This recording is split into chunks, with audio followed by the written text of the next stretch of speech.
quiet your mind.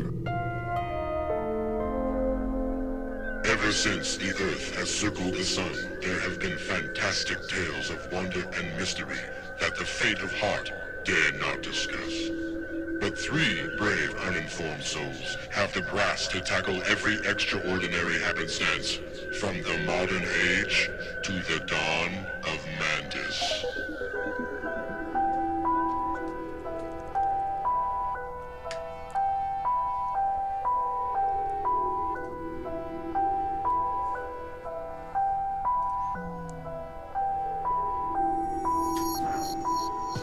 Welcome once again to Dawn of Mantis podcast, true crimes, mysteries, and more. I'm Ivan with Joe and Sam.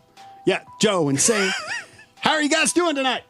Doing good. Doing well, thank you. Yeah, so, Joe, you have another semi-local case for us. Yeah, a little more than an hour from here. And Yeah. anyone who is our age or older that lived in this area, lives in this area, or at least did it back in the 90s will probably remember this case. This case really is only eclipsed probably by Morgan Nick, Yeah. which everyone knows about, who disappeared from Alma. We're going to talk about her a minute at the end of this. This was a case that occurred 5 or 6 months before that. This was the abduction and murder of Melissa Witt. Yeah. From Fort Smith. Man, the name just, I guess, just the local news, just hearing little updates about the case or whatever. Yeah. Yeah, it's definitely in my mind. Yeah. So, and again, Steve Coppinger, another Yes. one of his. Oh, no, this was me. This was all me. Oh, this was all you. This was all me. I was trying to give credit to someone else. Well, so the one before this was all Steve. Oh, and okay. The two after this are going to be due to Steve. But no, this one was all me, man. oh, This okay. one- Sorry. This was me, man. I'm not. No one's taking my thunder. no. You From understand? now on, I want to give him credit for every episode. No, I'm joking. Well, good job finding this one, Joe. It's not like you found it, but you decided to do it. Yeah. Yeah. This is one of those that was always in the back of my mind and just kind of occurred to me one day, like, why the hell haven't we covered that yet? We've been doing this Yeah. almost 5 years. We haven't covered this girl's case. So again, not to dive into the episode before but is it going to be one of those where we have like the theories at the end? That's one of my favorite parts of this podcast, where you have like the three main theories about what happened, or hypothesis, I guess would be more accurate. Yeah, it's an open-ended case. It's a cold case, right? Yeah, And I'll yeah. tell you right out the gate, no one knows who did this, and there's not really many viable theories even to go over. There's just nothing. Yeah, It's crazy. perhaps, maybe one of these days we could rattle something loose. I mean, not that, we wouldn't toot our own horn if we did, but like somebody could hear it and be like, wait a second, I remember this happened then, and that, this is relevant. I never knew that before. So Yeah. maybe one of these days we could be the reason why one of these gets, nailed down. We solved the Somerton case. That was because of us. I don't know how yet, but we're going to claim it. Taking credit for it because we talked about it and now it's solved. Now the middle part of how us talking about it and got it solved, it's not. Yeah. But we'll type that loose end. We're like eventually. the stealing underpants, big profits. But like, how do you get from one to the other? That's right. We'll figure that out later. We know it was us though. Yeah. Yeah. Okay. All right. Well, let's get into this one. All right. Melissa Witt. On a frigid night in December of 1994, a young woman named Melissa Witt vanished from the town of Fort Smith, Arkansas. It was several hours before anyone realized she was missing, and she was reported missing the following morning. Initially, law enforcement considered her a runaway, but developments in her case would soon convince them otherwise. Although her body was found 43 days later, there were few of clues and even fewer leads to go on. What resulted would be a mystery that endures to this day, nearly 30 years later. So tonight, we're going to talk about the life, disappearance, and death of Melissa Witt. All right. Yeah. Let's unpack this thing. I'm going to be referring to her as Missy throughout most of this, and that was what she was known as. So, Okay. yeah, Okay. to avoid any confusion. So, when I was 14 years old when this happened, I remember this very well. We only lived a little over an hour from Fort Smith. I think as we sit right here right now, we're about, an hour and 20 from Fort Smith? Yeah, something like that. Not much. Out of the 4 TV stations we got, one of them was KFSM Channel 5 out of Fort Smith. Mm-hmm. So I think that's one of the oldest ones. yes. Yeah. Back- or the oldest one. 53, I think, is when it started or something. Something like that. They had some press recently about, that they had an anniversary of some sort. Yeah. I can't remember the. Yeah. So, yeah. 2023, 53. Yeah. I bet it was. That's it. Yep. You're right. You nailed it. We solved another mystery. That's right. So yeah, we were really inundated with the news of Missy's case because we were so close, and one of them was everybody was talking about it, especially Channel 5 out of Fort Smith. Okay. But I remember her disappearance hitting close to home because she quite literally was close to home. And also, she was just a few years older than me, and she looked pretty much like the girls I went to school with. She just seemed like some kid that I knew. You identified, it made it more familiar. Yeah. Which is scary. When you're a kid, I do remember cases like that. It's like, wow, that could be me. Yeah. Yeah. It's not, A little 11-year-old ginger was kidnapped. No one kidnaps gingers. We're safe. But that's not close. true. You had some stories. You have to go back did. a few episodes. Yeah. I have one too that's not as weird as yours, but yeah. Anyway. But they didn't, though. I maybe had a ball cap on when I got in that van. I think, now that I remember correctly, I had a ball cap on, and I was like, it's kind of hot back here. I took the ball cap off. They saw the red hair, and they were like, oh, Get out. get out. They just pulled over immediately. They were like, he's a ginger? No one said that. That's so wrong. But, yeah, I agree. So It's funny. Missy was a good kid. She didn't seem to hang out with the wrong crowd. She wasn't into drugs, never snuck out of the house, right? Clean as a whistle. Mm-hmm. But just like that, she disappeared without a trace. And as I've grown up, her case has crossed my mind every once in a while, and every time I check, it's still stone cold. But I've never done a deep dive on the case until now. So let's solve this baby. Let's do it. I'm Tonight. ready. Okay. I'm giving you the ingredients. You got to bake it up into a big mysterious cake and then find out who did it. Gopher hole. That's what I'm going to say first off. Fell into a gopher hole. The Mara Murray treatment. All right. I know. Yeah. Or potato in the tailpipe. You're right. Well, was it potato or rag? Rag in the tailpipe. Yeah, I don't know why I said potato. Well, because that's like movies. It's either potato or banana. Everyone knows that. Okay. It's either if it goes in your tailpipe. Everyone knows that. I did not know that. So Missy, as her friends and family called her, she was born on April 20th, 1975. She was raised mainly by her mom, Mary Ann, because her father lived in the neighboring state of Oklahoma. Missy did know her dad, though, and although the two were nearly estranged during her early life, they had begun to build a relationship when she got older. Don't really know all the details behind all that, but she had attended Northside High School and was a model student, as well as an honor student, and was popular, but not in any cliques. Maybe it was safe to say she was kind of in every clique, because most of the people who knew her described her as like a social butterfly. Yeah, that's cool. There really weren't many people she wasn't friends with, even in a big school like the one at Fort Smith. And by the way, the town's population today is pushing about 100,000. Mm-hmm. But in 1994, it was just over 70,000, which may not be big to some listeners out there, but like to me, that's like a metropolis. So I consider that a big school. Yeah. Oh, yeah. Yeah, for me as well. Missy was intelligent. She did well in school. She was also in many school programs, as well as a cheerleader from the high school football team. She had recently graduated, and at the time of her disappearance, she was in her first semester at what was then Westart Community College. Mm-hmm. Now it is the University of Arkansas, Fort Smith. Yep, they did a merger thing, I don't know, 10, 15 years ago, I think. Oh, okay. Yeah. I had no idea about that until I read this. Still the Lions, though, I think. Are they? Yeah. The Lions? Yeah, people call them UFAS. Oh. UFAS Lions. They used to be Arkansas, Westart Fort Lions. Smith. Okay. Yep. That's nice. That's kind of the shorthand term for them. Yeah. So by the winter of 94, this is the time frame that we're talking about now, Missy's life was busy and productive. She split her time between school, work, and spending time with her friends. She was also very active in church, the Grand Avenue Baptist Church, to be specific, and she and her mother never missed a service, twice on Sunday, every Wednesday, Okay. just like our childhoods. Yep. All of our for sure. Then church doors are open. Get your ass in that car. We're going to church. Well, my mom didn't say that. I remember She when just I said- got the choice. We hope you go, but you don't have to go. It's Yeah. like, no, I'm not going. Well, you want to think about this because you can either go to church or stay home. Yeah, I'm staying home. Yeah. It's like, you mean I can stay here where all my video games are and I get the living room TV and I get, I can go cook something if I want to and no one's going to ask me what. You're going to give me that choice and Yeah. you expect me to take the salvation, whatever.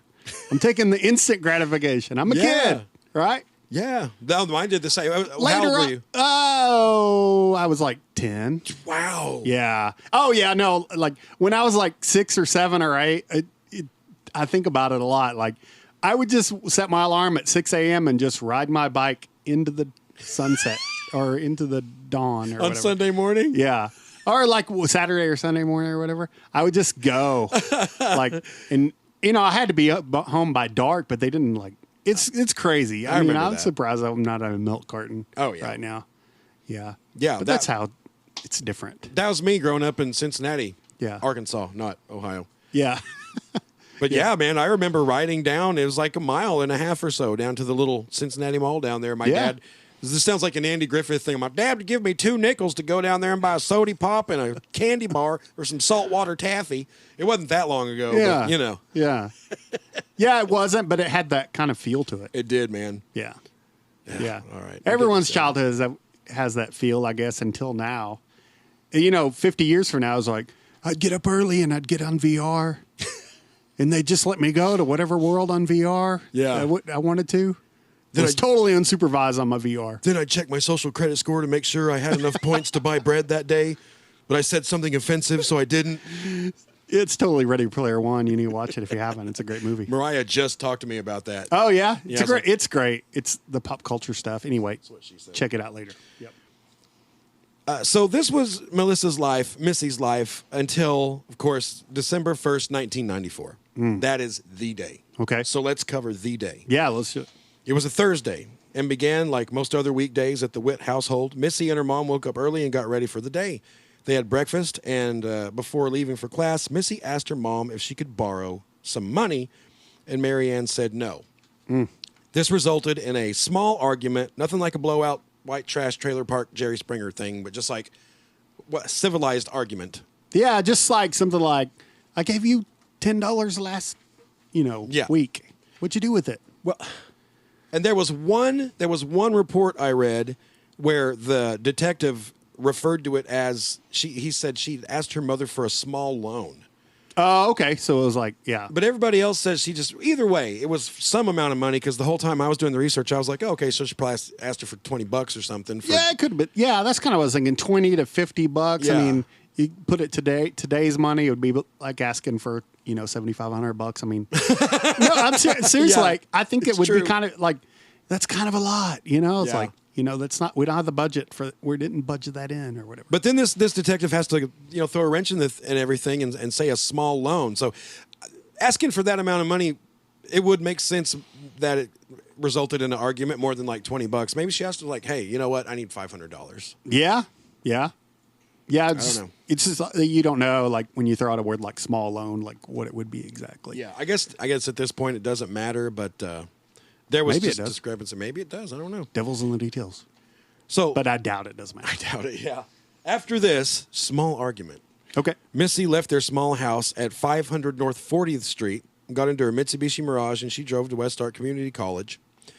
After school that day, she and a friend went to eat lunch at the local Chick-fil-A, which was in Fort Smith's Central Mall. Okay. After that meal, Missy went on to clock in at her job at Family Dentistry. Okay. Missy worked through the afternoon and clocked out at 5 p.m. However, when she got in her car to leave, the car wouldn't start when she tried to leave work. She discovered that it had a dead battery because she had left the lights on earlier when she got to work. In the wintertime, it doesn't take long to run down a battery. Yeah. It's like, yeah. Those cold cranking amps. Yep. And That's it was, right. I think she was at work for like 5 hours, so more than enough time. So she walks back into the dental office. She asks for help, and one of the female staffers walks out with her to her car to help. Now, based on an interview I found with that coworker, someone, and this is all she said, was someone from next door came over and helped us jumpstart her Mitsubishi. Okay. Unfortunately, this person didn't specify who this Good Samaritan was or anything at all about them. The only thing I'd venture to guess it was a male. Typically, a male will be the one to, Yeah. I've got jumper cables in the back of my Dodge. And they will, Yeah. Oh, yeah. Yeah. I visualized that guy when you said that voice. I've been waiting for this. Yeah. Damsel in distress. Yeah. Oh, yeah. So some people have suggested that guy needs to be looked at. Someone needs to find out who the good Samaritan was or whoever. But the description of him wasn't there. Not at all. I haven't found one. Yeah. And I don't think that. It'd be hard to find that person, man. Yeah. I mean, today you'd have way more luck because of all the cameras everywhere. Yeah. It just doesn't seem like it makes a lot of sense to me that like a guy would help jumpstart a girl's car and then thinks, I'm gonna follow you for a couple hours and kill you later. Yeah, but I mean, it's still like a suspect. It's still like one.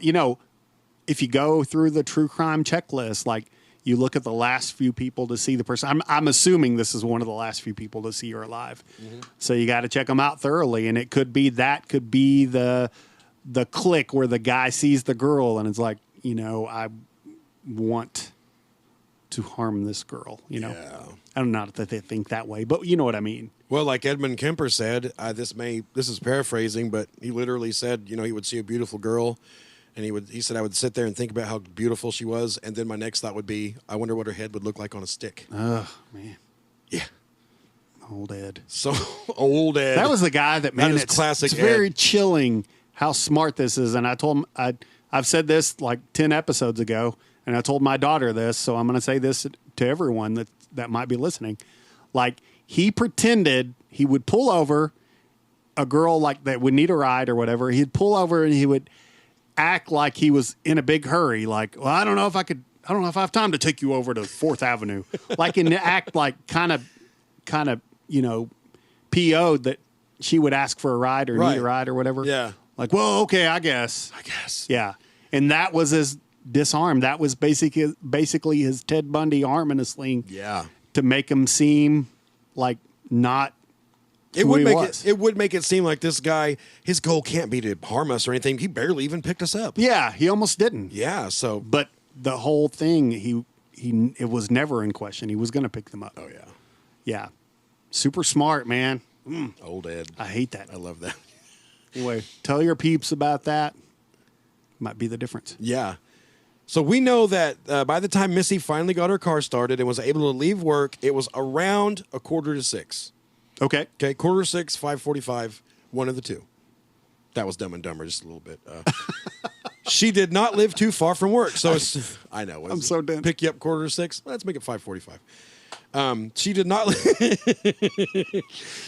She didn't live too far from work, so assuming that she didn't make any other stops, she more than likely arrived back at her home at or a little after 6. Okay. I looked it up. It was like an 11-minute drive or something.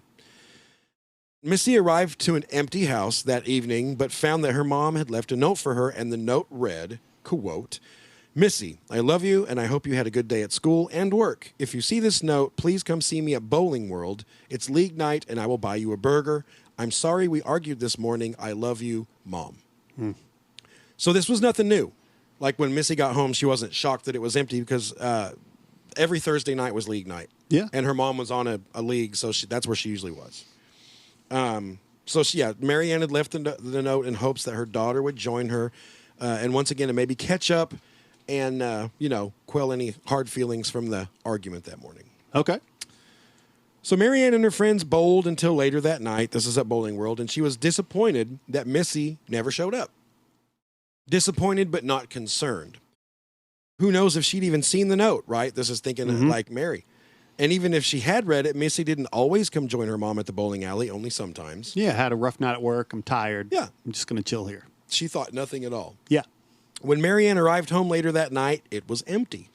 Still, she wasn't yet concerned. Missy was 19 years old, technically an adult, legally an adult, but you're not really an adult. No. But you're legally an adult. And it wasn't uncommon for her to stay out with friends or crash at the friend's house from time to time. Yeah. But the later it got, the more worry seemed to creep into Mary Ann's mind. It was weird that Missy hadn't left a message or told her where she was going, a phone call, anything at all. Usually she would let her know some way. Yeah. If she was going to do something like that. Sure. As bedtime came and went, Mary Ann began calling friends and family to see if Missy happened to be with them. Of course, they all said no. At around 3 a.m., she got into her car and started to drive around Fort Smith and looking for her daughter, and of course had no luck. This is my least favorite part about a lot of these episodes. Just this, you can't ever put yourself there, but just this feeling you have of how they felt. Oh yeah. Like I'm not, it's like, I don't know, it's hard to explain. I think you know what I'm trying to say. Like, yeah.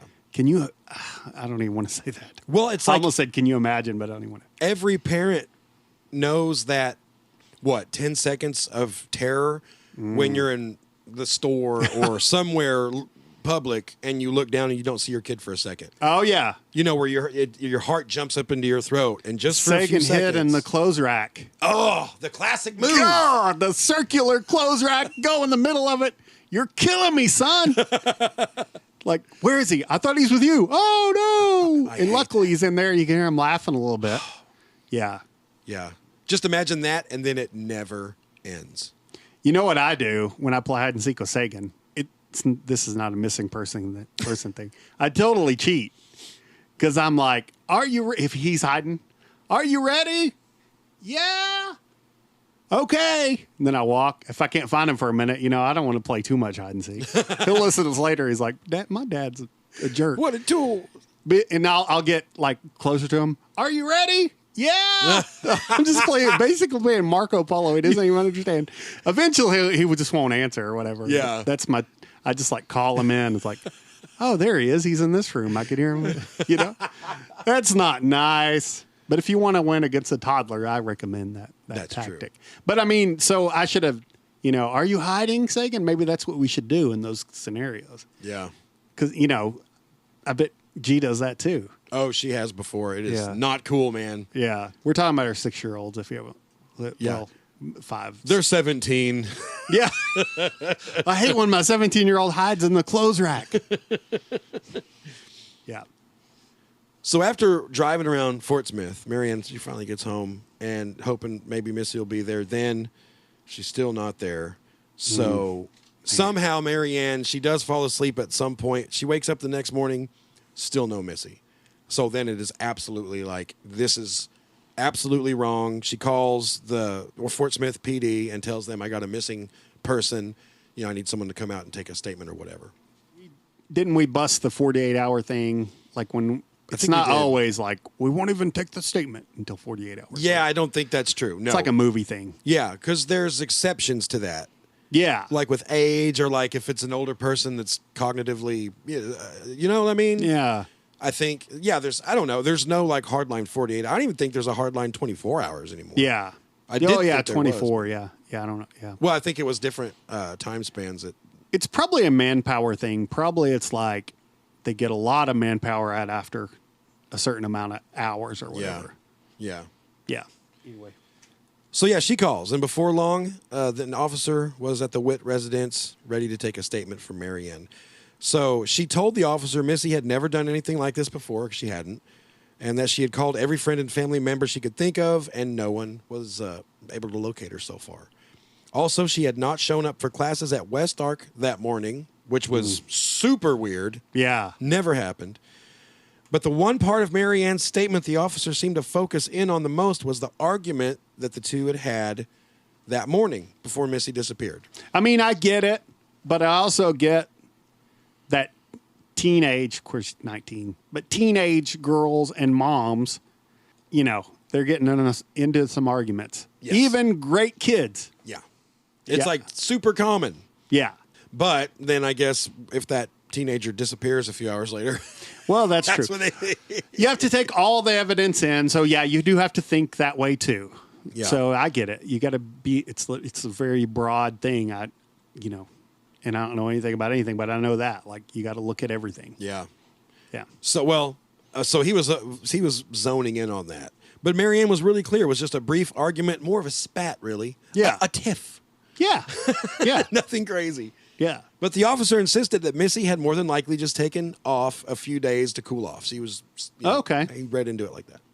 They see it all the time, he said, especially with teenagers, and kids always show up sooner than later, which they probably did see it all the time. Yeah. Probably saw that every day for all I know. So Yeah. we can't fault the guy for thinking That's true. that, or I can't. I don't know. Yeah. Maybe And like hindsight's 20/20, so we can't sit here and be like, if you would have just not, or whatever. I don't want to be those guys. We have before, though. So yeah, Marianne, again, she really was tried to tell him and be really clear. It was not a huge argument. He was really stuck on that. The officer considered Missy just another temporary teenage runaway, and also he said she's 19.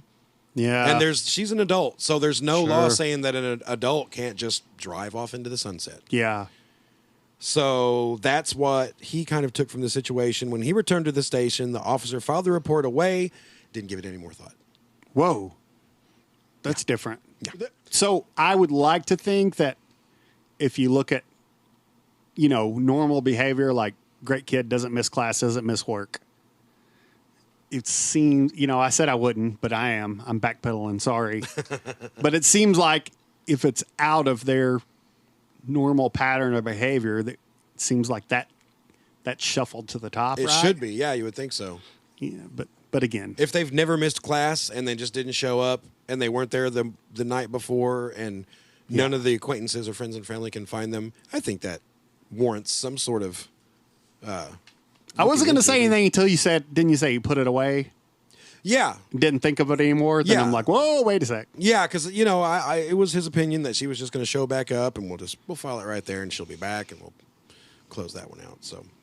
So yeah, meanwhile, while that's going on, Marianne got to work organizing a few search groups and friends, family, and volunteers from the community stepped in to help.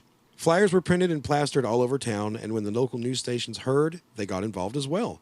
Just 2 days after her disappearance, a Bowling World employee called the Fort Smith PD to tell them that around 7:30 on the night Missy had vanished, someone turned in a set of keys they had found in the parking lot in Bowling World. Oh. On that set of keys was a keychain with the name Missy. What's more, the keychain also had a spot of dried blood on it. Oh, no. Yes. This is when Fort Smith PD shifted Missy's case from a runaway teenager to a missing person and started sending out officers. Well, that's good. So I guess they didn't lose a ton of time. And there are a lot of cases like that. Like as soon as there's something weird about the disappearance, like, a car found or, whatever, just whatever kind of evidence which would elevate it as Yeah.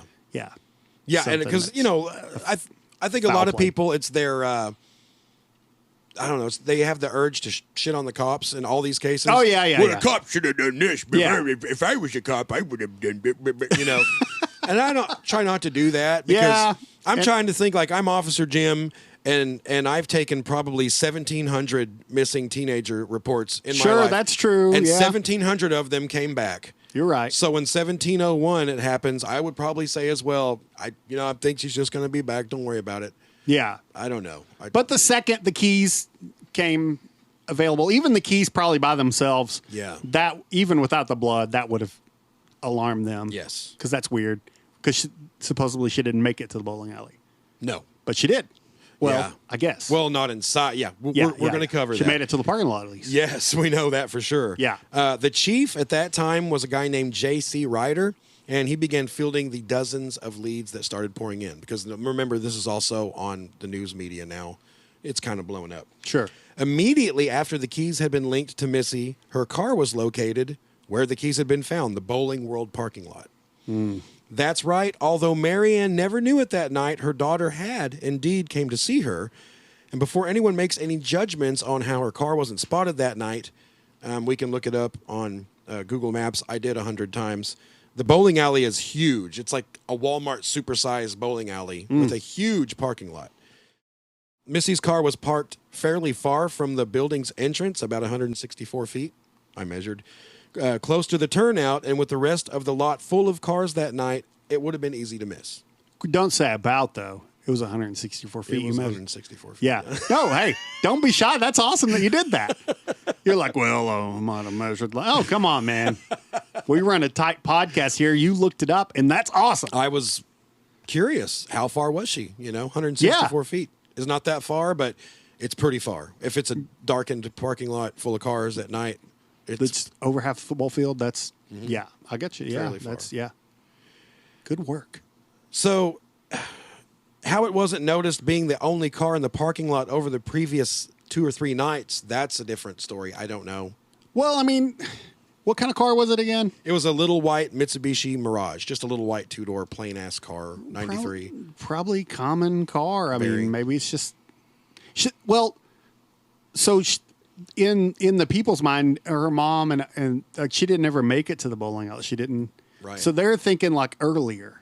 Yeah. So they didn't think to look there. Right. It's like hidden in plain sight. Yeah. So I totally get that. Yeah. I totally get why the cops and everybody missed it. Yeah, because why, even when Marianne was out driving around that 3 o'clock in the morning, why would she have went Yeah. to bowling I was World? at the bowling alley. I would have seen it. She didn't show up. Yeah. So, yeah, I don't fault her either for that. Regardless of all that stuff. There was thankfully still some evidence left around the vehicle, even after, it had been there 2 or 3 days. Okay. Near the car was a pool of blood with Whoa. spots that led to the row behind it where they stopped. I had a diagram that I drew out, and I didn't bring it, but it's where exactly, you can tell from the crime scene photos of the car and stuff, so many spots from this light pole and here, you can tell exactly where it was. And so there was a pool of blood kind of behind the car with trickles that led back and kind of left to another spot. So, yeah. Also found were on the ground near the pool of blood, one of her earrings and a crushed hair clip. Wow. The scene and the circumstances before her disappearance painted a pretty clear picture to the investigators. So this is what we're gonna cover now. What that story told them. Okay. On the night of December 1st, Missy had gone home after work to find the note her mom had left. We know Missy hadn't left work until about 5:45 because of the battery thing. Mm-hmm. The dental office was and still is at 2910 Jenny Lind Road, and the drive from there to Missy's home was less than 10 minutes, so it's safe to assume that she was probably home by 6. We do know that she changed out of her medical scrubs because the ones that she'd worn to work that day were lying in her room. We also know that she had changed into a pair of blue jeans and a sweater because those were the only articles of her clothing not present in the home. Marianne confirmed that. Okay. Giving her at least 10 minutes to change and find the note, and considering the drive from their home to Bowling World was also about 10 minutes, I Google mapped all this stuff. The earliest Missy would have arrived would have been about 6:20. That's the earliest. Assuming she made no other stops and had not remained at home for any length of time. Which she, more than likely did for at least She a little could have, bit. yeah. Unwind just a little bit and then go. Yeah. So I wanted to establish, if she was kind of in a hurry, I think 6:20 was the earliest. Mm-hmm. It was probably 6:25, 6:30. Yeah. A little bit later. Sure. Then at some point after arriving, Missy was attacked by her vehicle and taken to another vehicle in the parking space behind hers and then driven out of the parking lot. But, just based on what you said, it looks like there was a struggle. It looks like that she made some attempt. Yeah. Oh, man. And we know from witnesses a little bit later that there was a little bit of a struggle, or an argument at least. Missy was a petite girl, okay? She was only 5'5", weighed about 130 pounds, wet, soaking wet, maybe 125. I heard, Yeah. both numbers. It's doubtful that she could have put up much of a fight, I just wonder, need people that wear earrings to confirm this, but I wonder how much of a struggle it would take To lose an earring? to lose an earring. Yeah. Is that something that just comes out easily? I don't know. I don't have any earrings. 417-4-MANTIS. Yeah, that's our hotline. Someone tell us. We don't answer. It goes to voicemail. Text it or call. Have you ever done a flip on a trampoline and lost it or something? Yeah. You would think something would have to brush. I don't know. I may be making too much out of it, but just wonder how much of a struggle. No, that's a good question, because what if it's a pretty... Substantial amount. Yeah, what if that's it? That's kind of what I was wondering. The only time I've ever heard my wife ask me to help her find an earring is if she was putting one in. Okay. And dropped it. Yeah. I would never heard her lose one or something. Yeah, I and the don't know. blood and the earring, I don't know. And the I don't crushed know. hair clip. Yeah. And then that had to be knocked out unless she had it in her hand, but Right. why would she? I think it was clipped on, and then when he I think the blood, well, we will know later, spoiler alert, that the blood was from a head wound. Oh, okay. So he, Yeah. he bashed her on the head, and that's what happened to the hair clip and that whole story. Oh, and I know people may be wondering, there were surveillance cameras in the 90s, but not at Bowling World. Yeah. There was nothing there, unfortunately. Yeah, man. So Too bad. the time frame of Missy's actual abduction was narrowed down again when another tip came in. That night, one of the women Marianne was bowling with had sent her 11-year-old son out to the parking lot to get a book from their car. When he came back inside, he told his mom, hey, there's a man and a woman fighting outside. Oh. Yeah. This was at about 6:35. Okay. So that you got the timeline. Fits right in. Yeah. His mom didn't take him seriously. And after it was discovered that Missy had disappeared from the bowling alley parking lot that night, that's when the mom remembered that, and they called, and the son... Oh, that's chilling. It's Very chilling. terrible. Yeah. God, yeah. Because it very likely would have taken no more than just someone being like, what's going on out there? And just walking out. And then obviously, if any guy worth his salt sees a woman being, bludgeoned, he's going to go do something, Yeah. Or even, it doesn't have to be a guy. That sounded stupid. Any person is going to do something. But I just meant like, it would definitely be like a dude's instinct to be like, get your goddamn hands off her. George McFly it, It would go straight to that. Hey, you. At the very least, a tag number. Yeah. I mean, that's, or, a 76 Ford truck. Yeah. Description of the guy or anything at all. Yeah. Anything at all. But yeah, the kid, I guess, never gave a description. I don't think he saw them. I think he mostly heard them. Well, 150 or 164 feet away, December 1st, it was definitely night. Yes. Yep.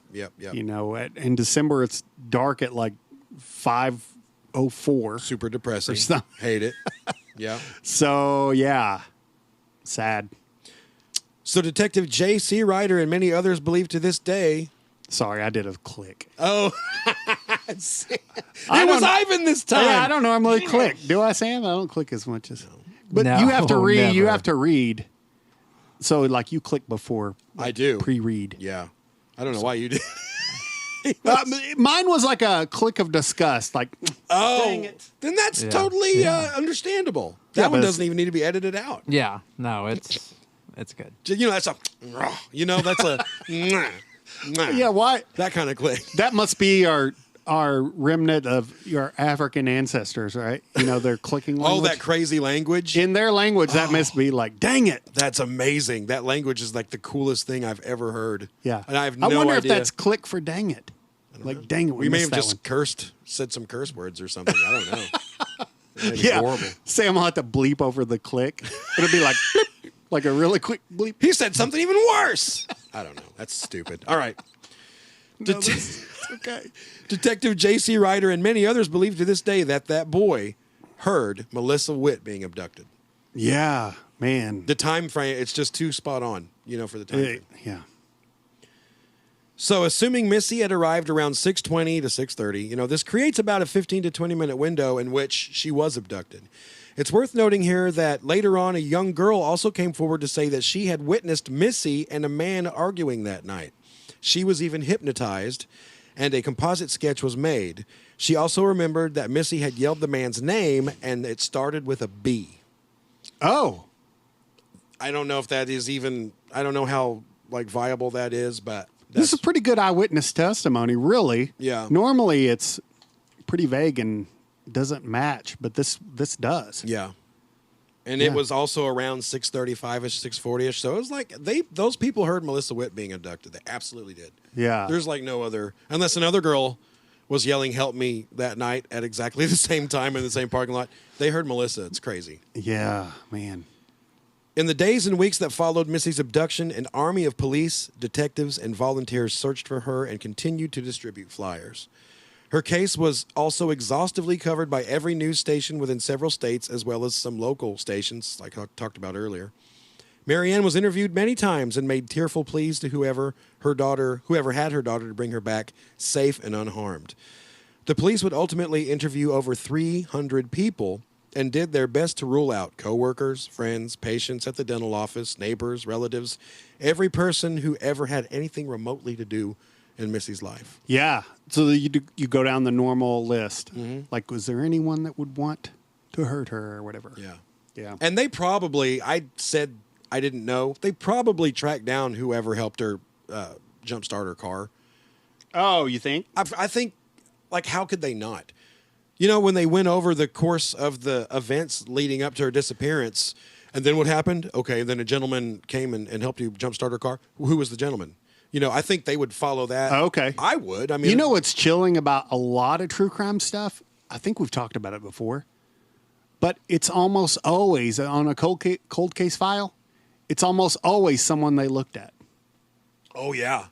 Yeah. Early but on. It's just they look at, it's almost somebody they talked to, not somebody they looked at.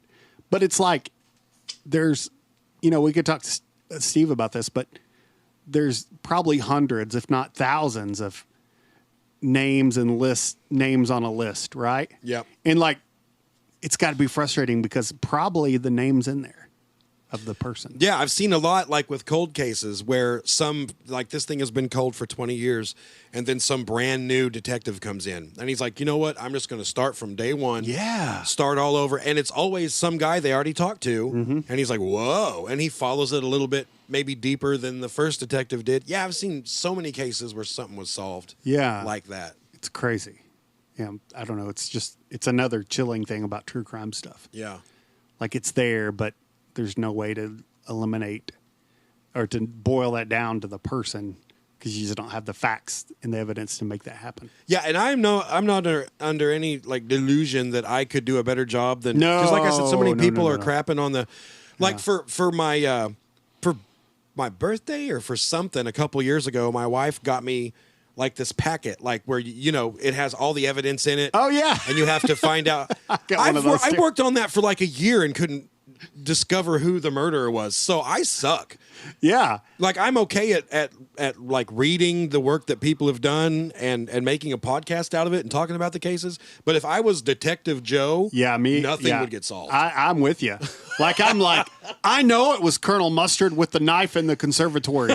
And it was Miss Scarlet with the candlestick in the kitchen. Damn. Like, yeah, man, I had him for it.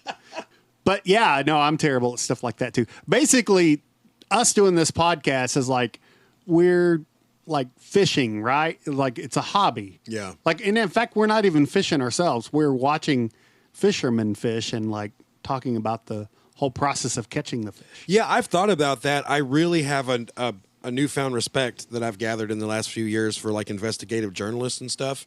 Because I just read the work that other people have already done. Oh, yeah. All this research and all the case files, it's just all sitting there. Yeah. And we joke about solving these, but we're not. No. I mean, I would love to. That'd be cool to one day. Yeah. But all I do is just put it together and in a palatable form to just tell people about it because it's interesting. Just so somebody can listen to it while they're riding the bike on the beach. There you go, Ken. Which I don't know how you ride a bike on the beach. Doesn't your tires get stuck in? Have you seen his calves? He can do it. I have not seen his calves. I haven't either, but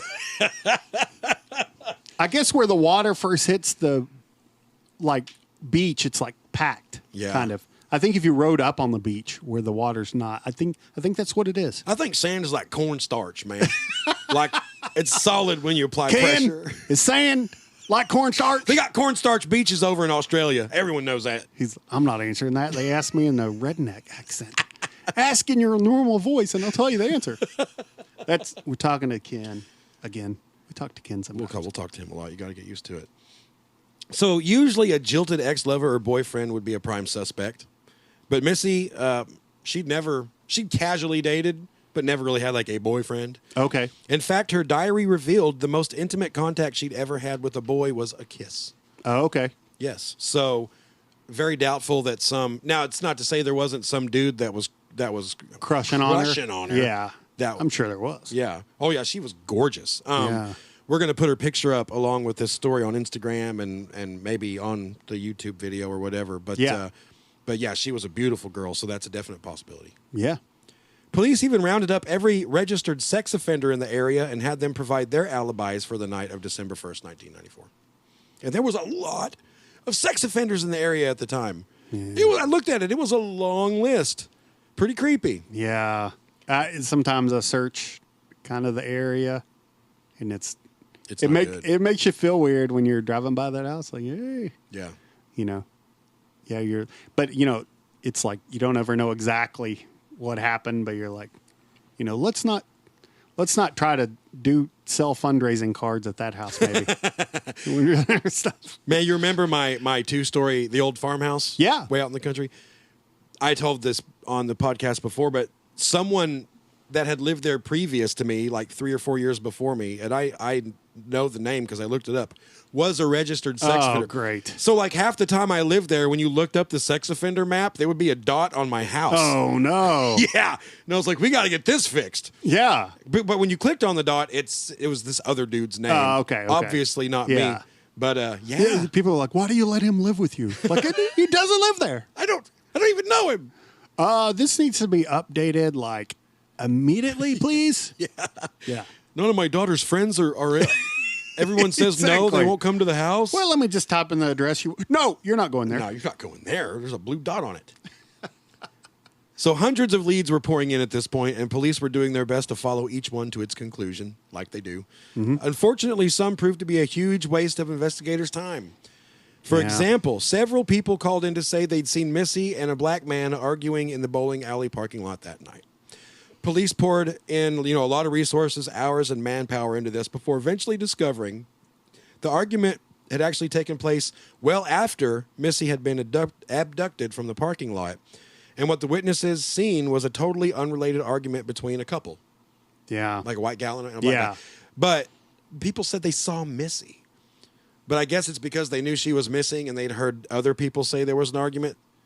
Now, I guess they could have seen a silhouette. But there's a brain thing, and I forgot what it's called, but it's like it's where your brain makes the memory almost based on like external sources or whatever.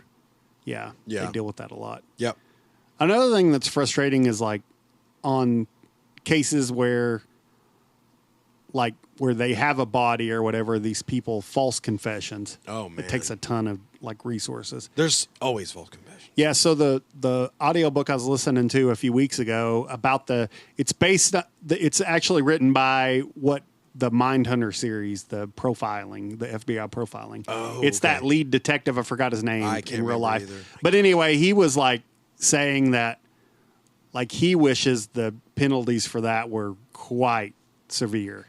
Like because of just the amount of resources that it takes up. Yeah. And then like you were saying, like somebody misremembering or, kind of a false report. I mean, that's just manpower. Yep. That they could have been working on a better lead. That's sad.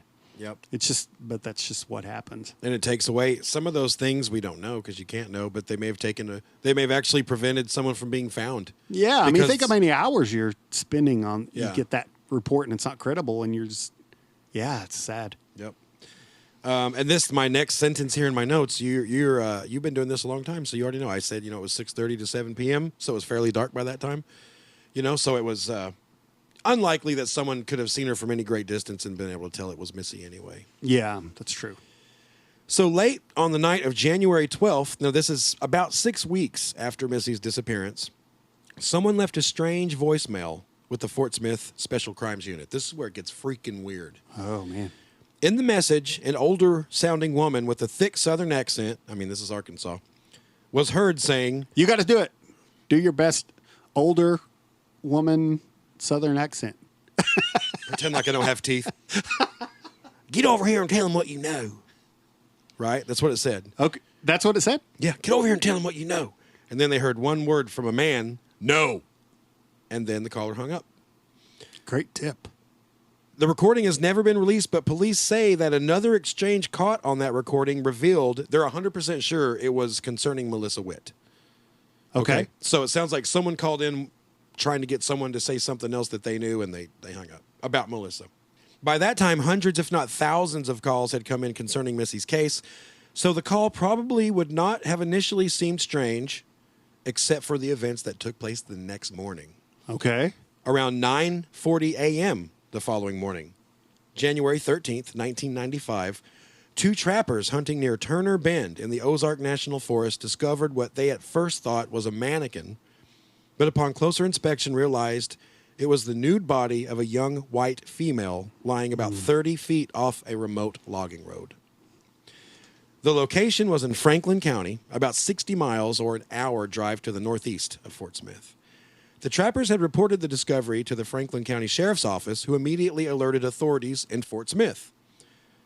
The corpse was fairly decomposed, but after sending the body to the Arkansas State Crime Lab in Little Rock, a dental examination would prove that it was indeed the body of Melissa Ann Witt. When I looked up the location where they found her, so you know how my band goes down and plays at Mulberry Mountain? You said that, yeah. This is no lie. I did the mark, you measure distance on Google Maps. Yeah. From where we go, because it's like a huge ATV crazy thing that the band goes down there and plays for. And I dropped a pin on it, and I dropped a pin where they found Missy, 2.9 miles. Wow. Right there. That close, man. And I know the exact road. I drive past that road every time I go down. Next time I go down there for that gig, I'm going like 30 minutes earlier, and I'm okay. I know pretty much where that is. I'm going to try to find it. Grab your phone and do a reel like Yeah. Joe from Donut Mansion. But dude, it was a match less than 3 miles Yeah, from that where is we go crazy. play. That's like, that blew me away, man. That's crazy. Yeah, that is crazy. Yeah. So everything Melissa had been wearing that night, her jeans, socks, shoes, underwear, bra, sweater, they were all missing. Along with her other earring, her purse, and a Mickey Mouse wristwatch that she'd been wearing. None of these items have ever been found. What was found at the scene, though, were a few cigarette butts and some papers. I don't know what kind of papers. It just said papers. Oh, they collect those cigarette butts? Yes. Okay. Over the years, as DNA technology has advanced, profiles have been extracted from these items, but from what I can tell, it's only been partial profiles because investigators seem to suggest that what DNA evidence they have can only be used to a certain extent. They were really vague about it. Yeah, but new advances come out all the time, so that might be able to solve this one of these days. I think DNA's Because eventually... they're gonna have to have a suspect in mind and then use that for the match. It's probably that they can't use what they have to just find somebody out of like everyone. Yeah.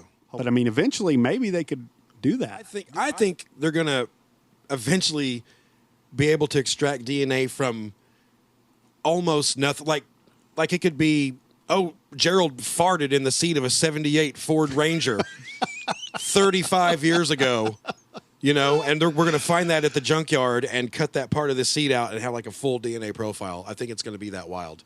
Or he brushed up against an oak tree or something. Yeah. And one freaking skin flake stuck to it. And they're going to, I think that's in our future somewhere. Yeah, I mean, it's already, think about how far it's advanced in our lifetimes, obviously, in a short amount of time. Yeah.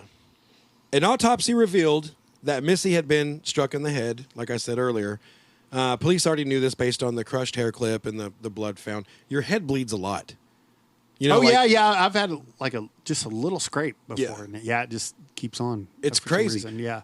Think about MMA. Oh, yeah. Like if someone catches an elbow to the head or something, it's just like waterworks. We were at a Buffalo Wild Wings one time watching a main event, and there was a fight that you couldn't see one of the logos. It was so much blood. Oh my God. And I'm sitting there eating wings, and I look down at my wing, and I'm like, Yeah. And so I just kind of set down the wings until that fight was over. Yeah.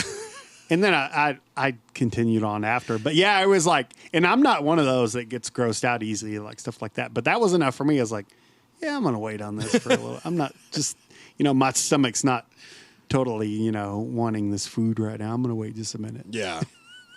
Understandable at that, even if you don't have a weak It stomach. was so much, they stopped the fight just because there was so much. The other guy had it on him and he couldn't see. Yeah. The ref's like, we have stopped the fight because this is gross. Just really gross. So we're going to call it a draw. Yeah, that's right. That's right. Yeah. Yeah. This one's too gross for me. So the autopsy revealed the head wound, but it was not fatal. They do think it more than likely knocked her unconscious. Now, we don't know for how long, So that's what happened in the parking lot. It was a severe head strike, knocked her unconscious, and then carried her to the car.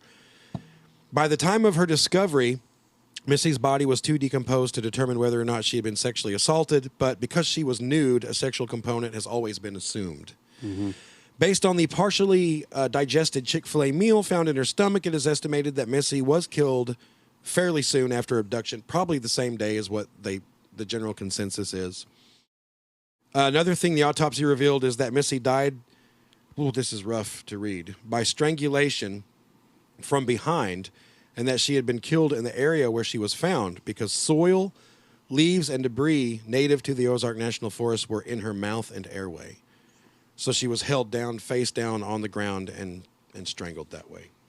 It's a jolly old time That's on this the podcast. rough. I know sometimes. that's the one where I'm like, I don't even want to read this one. Yeah, but That sucks. it's part of it. Yeah. So another bizarre aspect of this case is that those two trappers had traveled that logging road many times in the previous 6 weeks that Melissa was missing, including the day before, and she was not there. They did not see her. So somebody held her captive for a while, and then No, that was the theory for a second, but police, right after that, They kind of canvassed the area out a little farther. About, let's see here. They found remnants of hair and body tissue about 15 to 20 feet further off the road behind a big boulder. Okay. That turned out to be hers. So the deal was, and I don't know how they could tell, but they said that they were sure that she had been there probably since that night. Mm-hmm. So that means someone had put her body in a seated position behind that boulder, and as she decomposed, she basically folded over, like head to shins. And then 40-something days later, someone drug her body 20 feet down by the road so it could be seen. And it wasn't animals. I think I have it in my notes, but I'll just forget those.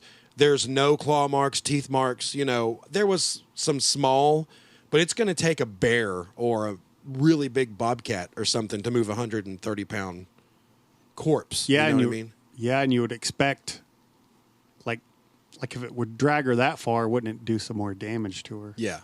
Like if it were an animal. Yeah, and there was no evidence of that. It was the cruelest animal of all. That's the human. Yeah.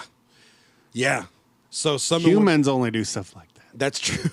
Seriously. We're pretty sick puppies. Yeah. So, first thought on everyone's mind, could it have been the mystery caller from the night before? Did someone know? There's a lot. Now, there is... I forgot about that. I said there were no theories at the end of this, but there kind of are.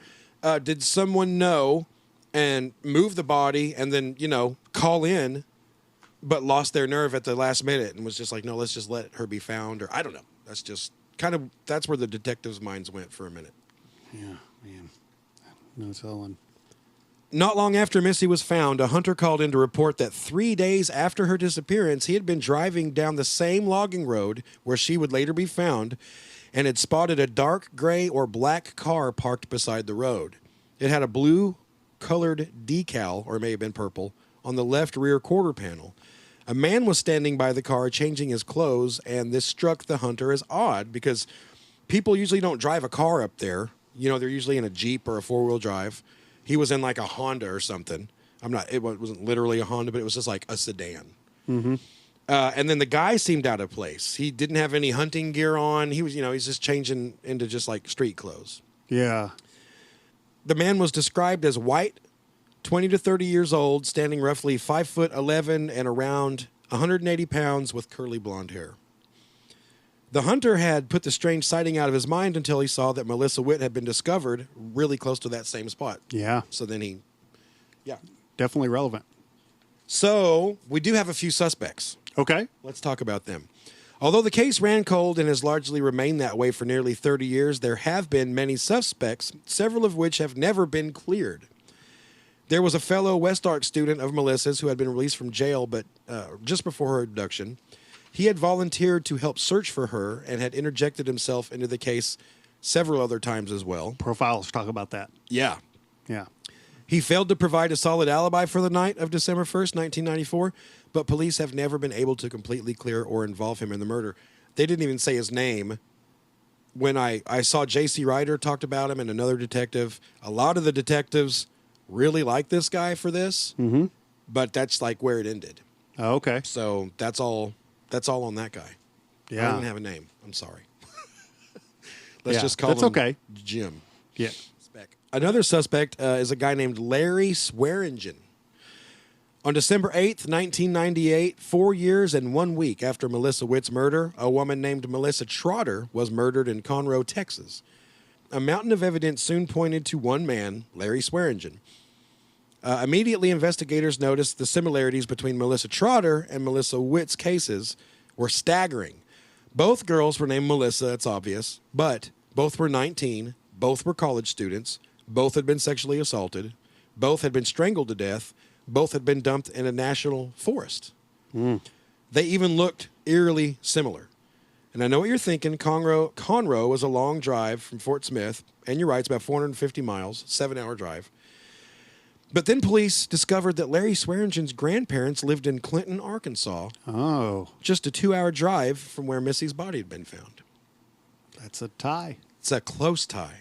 What's more, Larry was in the area at the time of Melissa's abduction and murder. Also, while searching Larry's cell, prison guards discovered a collection of articles and material on Melissa's case. Melissa Witt, not Melissa Trotter. You know, there was so much evidence that he killed Melissa Trotter, but yeah, on Melissa Witt's case. Larry denied having anything to do with her murder and never even admitted to Melissa Trotter's murder. Ultimately, detectives never found enough evidence to either clear or convict Swearingen in Melissa Witt's case. He was executed in August of 2019, and he took whatever answers he had with him to the grave. Wow. But I really like that guy for Melissa Witt's case. Yeah. He was, I don't know how, I didn't read how they put him there, but they are all like 100% sure he was in the River Valley at the time. Yeah, So- man.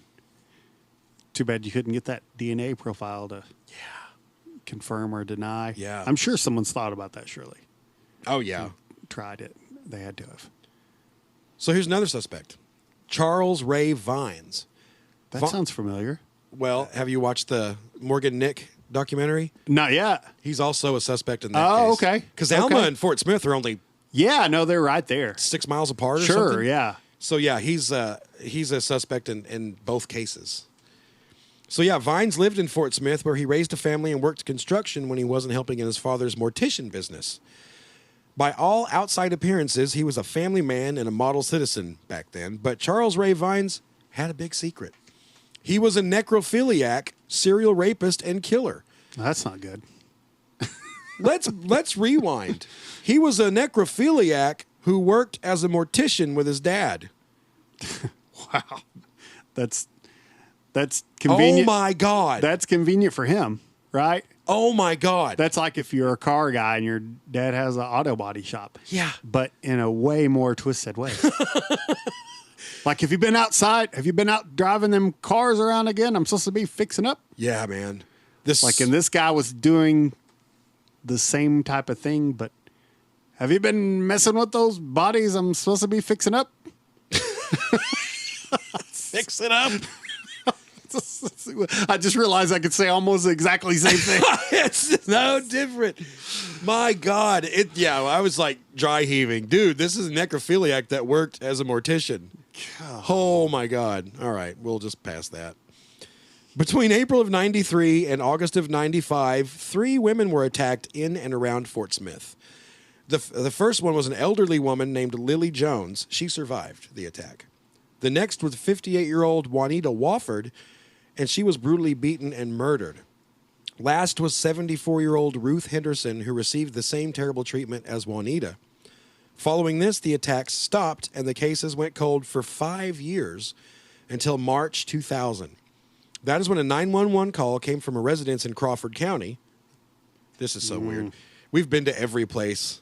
Like, how many times I went down to Crawford County Speedway and stuff? Yeah, oh yeah. Anyway, it came in from Crawford County. A father had arrived home to find a man stabbing and assaulting his 16-year-old daughter. He beat the shit out of the guy. You need to put in some applause for that. Beat the shit out of the guy and then called 911. Yeah. When police arrived, they identified the man as Charles Ray Vines, and his connections to the 3 previous cases were soon made. He was sentenced to 3 life terms without parole, but he died in prison 19 years later. Yeah. I don't know so much about Charles Ray Vines because unless he deviated from his MO, his victims were all fairly older. But then the girl though, The 16-year-old, yeah, I guess that must show that he's just like, I don't know. I wonder if there's something to that. You're right. I mean, a lot of cases they have a particular victim category or whatever, however you'd say it. But yeah, that seems like a pretty broad age. I mean, obviously it is, but I mean, that seems, I wonder if it's he picked his victims based on like opportunity and he didn't really care who it was. Or what age range. I just remembered this and I don't know why I didn't write it down. One of the detectives had thought, so they thought that Vines was going there after the mother. Oh. Who was like 50-something. Yeah. But no one was there but the 16-year-old. Yeah. So it was a thing where he was like, well, yeah, a crime of opportunity or whatever. Yeah, exactly. But that totally makes sense. I think his MO was like older and dead. Would he be going for the Witt mom? Oh, yeah. But the bowling alley parking lot, Yeah. I don't know. I don't like Charles Ray Vines for this. I'll just say that. Yeah. Larry Swearingen in my book is way more likely than him. All right, let's wrap this up. I do have a couple theories, Ivan. Okay, good. I like it. There's no theories at the end of this case. Here's some theories. Over a dozen detectives have worked on Melissa's case over the years, and thousands of armchair detectives and web sleuths and podcasters have as well.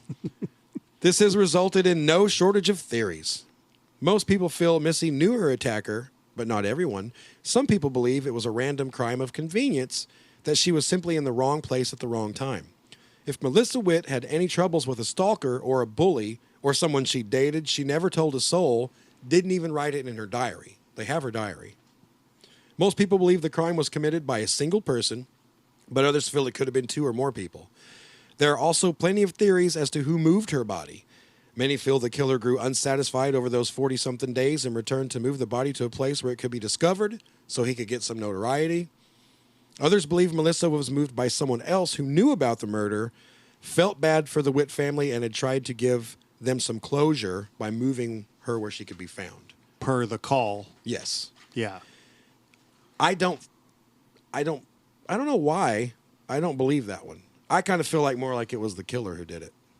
Yeah. Yeah, I do too. Why, if you knew about it, why would you physically drag a corpse? I mean, it's 30 not. feet? You could just call and tell them where it was. Yeah. It's not impossible. I don't know. But yeah, I'm with you on that. Yeah. I don't know. Much more likely the killer moved the body. That's what I think. I think he went back several times. It could have been him 3 days later. Unless, you've got a guy and then you got another person in the car with them. Like True. It's like a buddy type of thing. Yeah, yeah. And that goes, some people do think there was two abductors. Yeah. Man. I just wonder, you Go got ahead. more? Oh, I got a kind of something couple. I was thinking like, it's usually somebody you know. So, I mean, she could have been dating some kind of older guy, in his 20s or 30s, and maybe she didn't write about it. Like, she didn't tell the friends and family. Maybe the family would, it's not so much now that people would do that, but it's like, that guy's, 10 years older than you. Yeah. Back then it seems more of a thing, right? Yeah, and they were super churchy, so I could kind of see her mom maybe not being cool with something like that. Yeah. I think her mom was fairly strict. I'm Yeah. just like pulling that out of my ass. I don't know for sure. But we're just assuming here. This is the end where we just throw out random things. Yeah. But I just kind of wonder if she did know him, like, or he could have been some kind of stalker. Pulled in right next to her in the parking lot. She was getting out. He ran up behind her, then drug her to his car. Yeah. Hit her on the head, threw her in the back. Yeah, that's kind of what I'm thinking. I kind of feel like it was a dude somewhere in her life. I don't know if he was a patient at the dental office or if he was at Ozark, but I think it was some kind of like messed up dude who had maybe advanced on her a couple times and she had politely, some guys, if the wiring's wrong, they get really angry.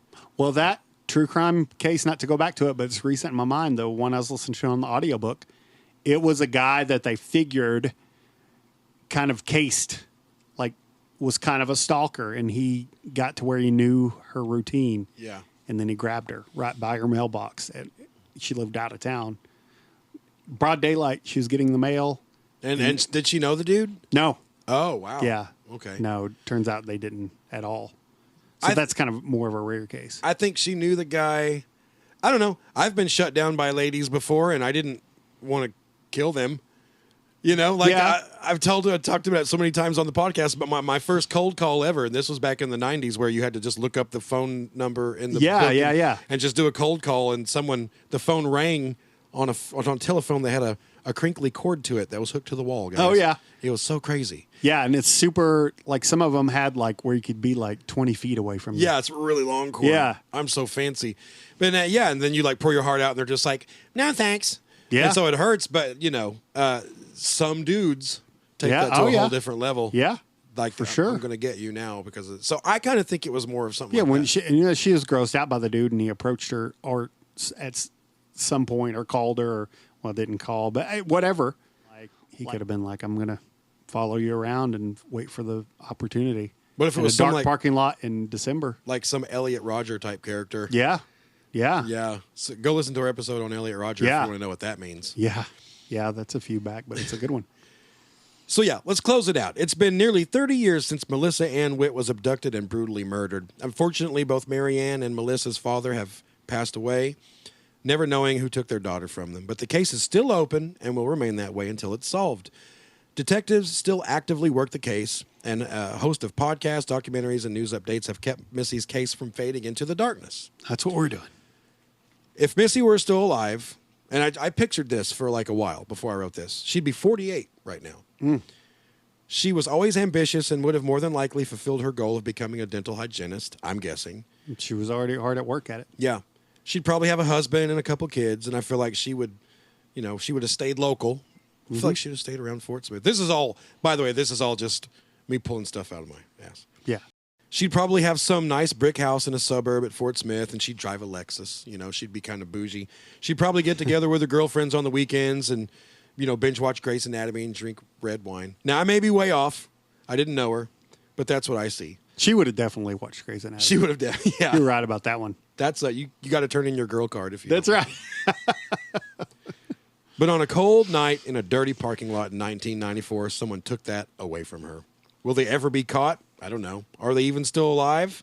30 years is a pretty long time, but if they were only in their 20s or 30s then, Sure. they're not that old. They're Yeah. 60-something now. It's totally possible they're still alive. And if they are alive, they need to pay. They do. God damn it. This is where we get angry. If anyone listening to this knows anything about who killed Melissa Witt, do the right thing. That's right. Call the Fort Smith Police Department at 479-709-500. Do it anonymously if you need to. Just do it. We can't bring Missy back, but we can bring her killer to justice. Yeah, whoever that redneck lady was. Finish that call. I know. And I need to look up Tell him what you know. There's like a digit. You're not going to tell him, I'll tell him.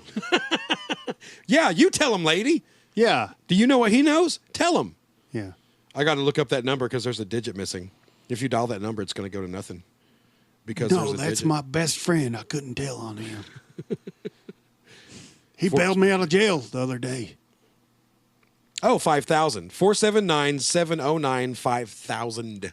Okay. I just missed a zero on the end of that. So, yeah, anyone listening, and we're local, man. I know a lot of local people listen to us. This is one of those that's super weird that I think, like, someone very well could hear this from the area that might know something. This is not like I remember a guy that had that dark color car with a purple decal on the decal. left quarter panel. Yeah. So I went, what kind of decal would it have been? I'm just trying to think, like cars that, normally you put a sticker or something on the back, but what would that be? 94, it was probably No Fear. But that was on the windshield. And then fear this. Oh, yeah, Fear this. Ain't scared. We did a whole bit about that. Forgot about Ain't Scared. Was there a response to ain't scared? No fear, fear this, ain't scared. I think it stopped at Ain't Scared. Why? Yeah, I don't know. Maybe because it was stupid. Yeah. I don't know. But Yeah. it could have been like still not scared. Just in case you're wondering. Still ain't scared. Never was scared. Never was scared. Oh, yep. The 90s were that and a lot of Taz for some reason. But anyway, anybody else got anything they want to throw in? Sam, you were awfully quiet tonight. But Yeah, Sam, we didn't hear from you at all. Who do you think did it, Sam? Who's your And I don't know. I'm just over here running cameras now. So. I know. Yeah. We Does need that mean an you're intern or not something. going to talk anymore now that you got to do that? I hardly talk anyways. Yeah, but I missed your little quips now and then again. We got to hire an intern, like you said. We got to get Just like I wonder, like a chimpanzee probably. So Sam could be a part of the podcast. Could be like, listen, when he talk, you tap. Yeah, this is all post podcast. Yeah, we're getting to cut this. So should I close it out? Yeah, Go for it. All right, y'all. Well, thank you everyone for listening. yeah, it was great. Yeah, good job, Joe, on this one. We really appreciate it. Rest in peace, Melissa Witt. And things are not unsolvable. We got that partial DNA. I love that. Yeah. And we got the purple decal. What would that be? Somebody out there that's super smart say, oh, I remember a lot of people used to put these decals on the side of their car. Yeah. You know? Blue or purple. They Yeah. Yeah. And, I don't know what that would have been. You know, it's been almost 30 years, but it was almost that long. And look up the Jacob Weatherly case. I think that's how you pronounce it. He was found after 27, 28 years. Yeah. Like, this stuff still happens. Yeah, it does. It does. And it's the oddest thing Yeah. sometimes. Yep. Yeah. So, thank everyone for listening once again, and we will catch you next time. Yep. Good night.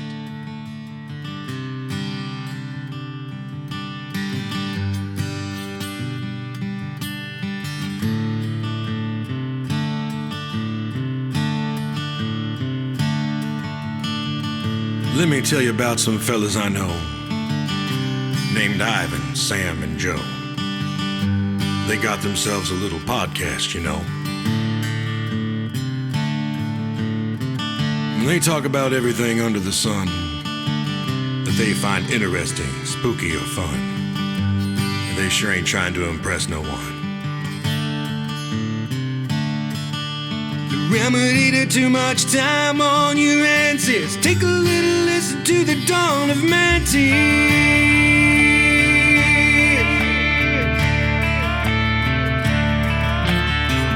They talk about killers, monsters, and cults, French maids from hell, disappeared folks. Occasionally throw in a few dad jokes.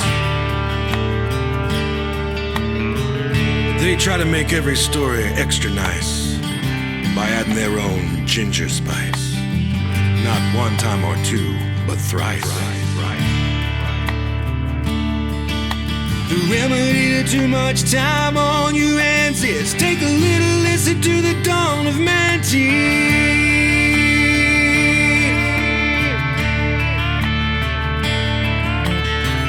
Now I'm sure these fellas will be around for quite a spell, 'cause there sure ain't no shortage of stories to tell, 'cause this old world's as weird as hell. But hell, even if nobody listened, you know they'd maintain a fine disposition, 'cause shooting the breeze is kind of their mission. The remedy to too much time on your hands is take a little listen to the dawn of Manti.